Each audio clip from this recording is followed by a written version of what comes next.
For many American Negroes, the sit-in movement has become a rallying point in the struggle for full equality.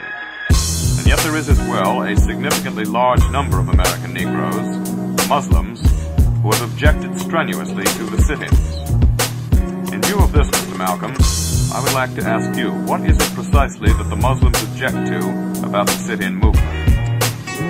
Yes, Mr. Donald, and first I would like to say that I'm speaking not for myself, but as a follower and helper and representative of the Honorable Elijah Muhammad, who is the spiritual head of the fastest growing group, religious group, of black people here in the Western Hemisphere. And when we give our views, we don't give them as a civic group, we don't give them as a political group, but we give them primarily as a religious group. And any solution that we set forth, we absolutely feel that it's a religious solution rather than a political solution.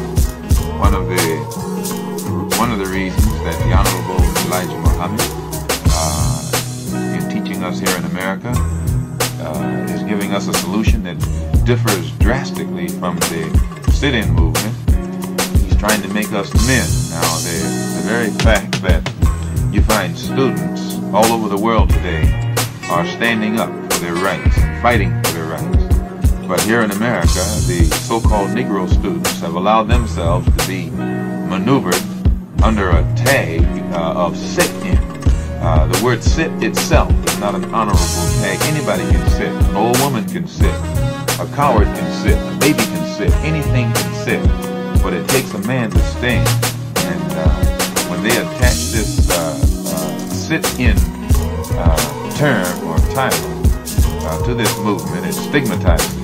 It stigmatizes it, in my opinion. Is this the passivity of it you object? Well, that actually, I guess it describes it. The name describes its nature. It's a passive thing. And also, we feel that to try and sit down in another man's restaurant to drink a cup of coffee is insane.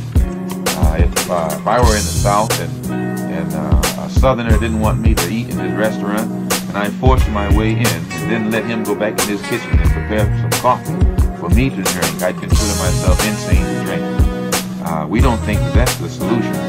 We feel that rather than to force our way into someone else's restaurant or public place that they have established, that we should get our own. Once we have our own, we're respected for the fact that we can create our own. And that's equality right there. Thirdly, we feel that the sit-in movement actually represents a new Negro in the sense that it represents dissatisfaction. It shows that the new generation here in America of black students have lost the fear of the white man that our parents had. 20 years ago, the average so-called Negro, he was dissatisfied with something. The degree of dissatisfaction that he would show would be tempered or controlled by his concern as to what the white man's attitude would be if he showed that he didn't like it. And the sit-in movement, the good part of the sit-in movement, in my opinion, represents the fact that there is a new generation of so-called Negroes who are dissatisfied. And the fact that they will go into these places shows that they differ from their parents in that they have lost fear of that obstacle that their parents feared.